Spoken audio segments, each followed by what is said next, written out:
Thank you. How's it going, Cameron? Justin. Yes. How's it going, buddy? Nice to meet you, Justin. What's up? You guys have been around. Griffin's been around for a while? 20 years. Okay, yeah. All right, so I know you guys have been around for a minute. You guys' popularity has skyrocketed into the stratosphere. It's just crazy. I've never seen a company grow that fast. I've always been a pistol guy for forever and ever. I started getting into rifles maybe 8 years ago. And there's so many companies to try to keep track of, you know, but I didn't really, you guys weren't on my radar whatsoever. Then I know my bro Eric from Barrel and Hatchet like sings your guys' praise. He loves. We love Eric. Yeah, he's awesome. I love that dude. He's great. I want to train with him so bad. I live in Florida too. Oh, nice. And you guys, like, the suppressor industry is like obviously exploding because the ATF is kind of like eased up their foot off our neck finally. And 40 suppressor models? That's crazy. Like, what's your like secret sauce? Like, is it all 3D printed or is it like Inconel? No, like, not 3D printed. So okay. We are coming out with a 3D printed core suppressor. That's kind of our our splash into the industry with 3D printing. Okay. Everything is fully 17-4 stainless steel, with the exception of a couple of cans being aluminum 2 bodies. You know, just for like lighter weight applications, things that are like maybe bolt action or pistol use, something that you're not really pounding on too much. Sure. The secret sauce, I would say, is that we like to be versatile, because there's a lot of people that want a can that's durable. They want a can that's got the most sound reduction, better for flash or gas reduction. Sure. So we have models that are catered to each one of those categories. Sure. Per caliber. Like, so we have like a 5.56 that's better for, you know, gas reduction or flow through, if you want to call it. Right. But it's also like lightweight and stuff. You know, like it's our dual lock lineup and stuff. So we have things that. And then we have other models that are like, you know, better for like durability and stuff. So we have things that fit the niche for each category. So just for a 5.56 application, you might have 8 different suppressors. Yeah, I mean, I wouldn't say that much, but yeah, that's wild. Yeah, we have a good amount. Most companies are like 1 or 2, maybe 3, but like 5 or 6 is like unheard of. Yeah, that's awesome. Maybe it is upwards of 8. I mean, I know that we have a lot, so. Yeah, that's great. I mean, if it's 40 total, I mean, 5.56 and 9mm are going to be your heavy hitters anyway. So. Yeah, we got plenty of options. What did you guys start? You guys sell full builds, or is it all like parts that you can build your own rifle? Yeah, I mean, so we do sell parts, but yeah, we do sell rifles in their entirety. This is our Mark II. Without all of these neat accessories on it, the Mark II in itself completed is $1,700. Wow. It's a full ambidextrous AR-15 rifle.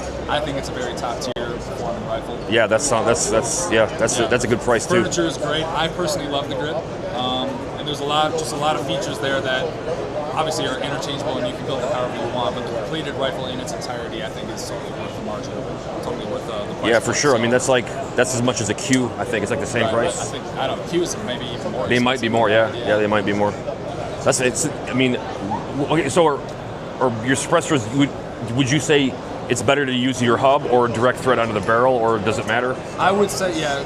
I try to steer people away from direct thread, because there's always a chance that, you know, it might be a slight bit out of tolerance with the manufacturer of the gun. Okay. Even if it is like our own gun and our own suppressor, sure, direct thread always runs a higher chance of getting a baffle strike. Really? Yep. So we like to use like muzzle devices and like proprietary mounting systems that eliminate a lot of that chance of happening. Okay.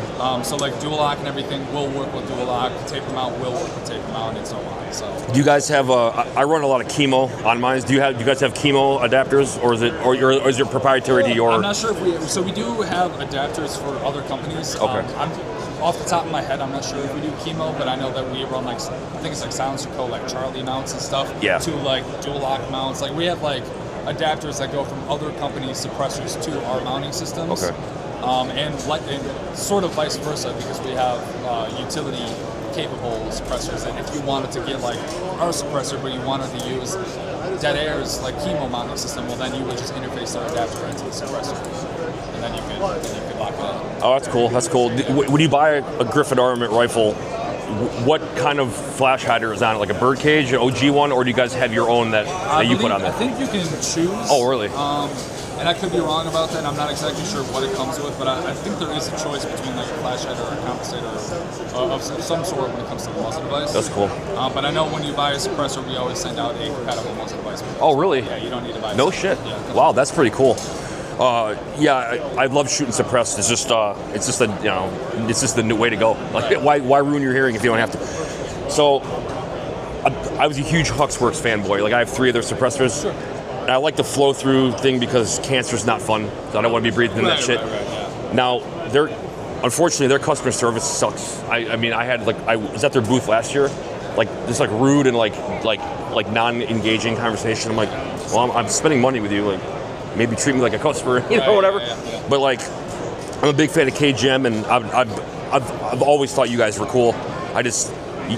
You can't own 30 guns and have 30 different companies builds. There's no point. Right. But if I'm looking to get you guys obviously have 30 caliber cans for like 308. Oh, yeah. So yeah, cool.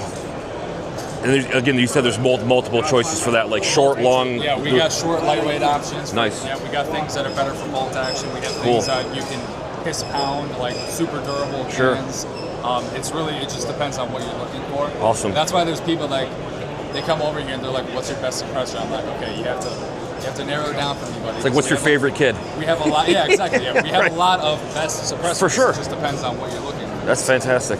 Is your charging handles like the gas reducing, how like Geisley has it and Silencer and all that? I would like to think that ours is probably the leading. Really? Classic Firearms. Have you heard of Classic Firearms? Oh, of course. I met Jason yesterday. Oh, nice. Yeah. We're supposed to be stopping by the booth here soon. Cool. Yeah, I talked to him about night vision. He's a super cool guy, and I met Kaya last year. Oh, those guys are great. They're great dudes. They actually, I wasn't even in the loop about this. I'm in the media team. I wasn't in the loop about this. They did a comparison between other industries. I watched that video. Yeah, and I think, was it Jason or Kaya that put us at number 1, and the other one put us at number 2 for the best? Yeah, I don't remember, but I know that Radian was like their least favorite. Yeah, that sounds familiar. Yeah. Yeah, and I was like, wow, that's like. Which was really surprising because there's a lot of people that swear about that one. Everybody, yeah, I like Silencer Co's probably the best. I've never used yours.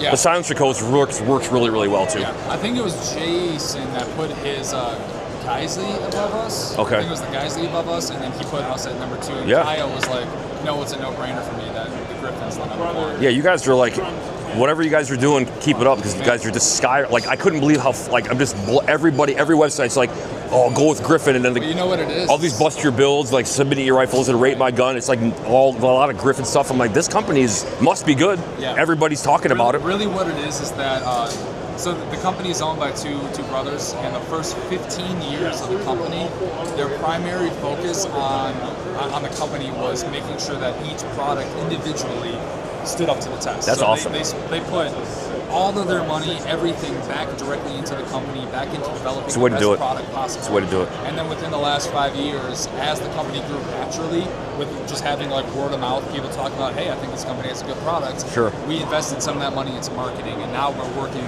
with a lot of different avenues, partnerships, magazine advertisements.